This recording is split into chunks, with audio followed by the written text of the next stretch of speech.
Well, she did it. A congresswoman from Georgia had been threatening to fire the speaker for weeks. So last week, the speaker met with her to talk about this, and she handed him a list of demands. And it was kind of looking like he was going to give her something so long as she didn't try to fire him, which would have been a good outcome for her. That would have been a win. All she had to do was not try to fire the speaker. Well, so we were almost done for the week. We were doing our last set of votes. I was standing in the back of the House chamber just off the floor. All of a sudden, the congresswoman steps up to the microphone and declares the office of the Speaker of the House to be vacant, which is the phrase you use when you're forcing a vote to fire the speaker. She was throwing down, and all heck broke loose. All the members of Congress who had been in the cloakrooms off on the side all poured onto the House floor. The press scrambled into the gallery box, and we all listened as she read complaints about the speaker for 15 minutes straight.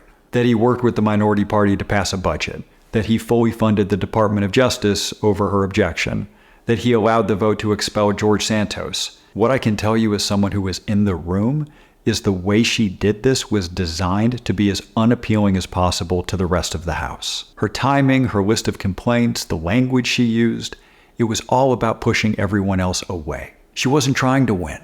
She wasn't trying to persuade anyone. She was trying to lose this vote so badly that she could portray herself as the lonely warrior. For that narrative to work, it's not enough to just lose. You have to get obliterated. And she was. 95% of the majority party voted against her.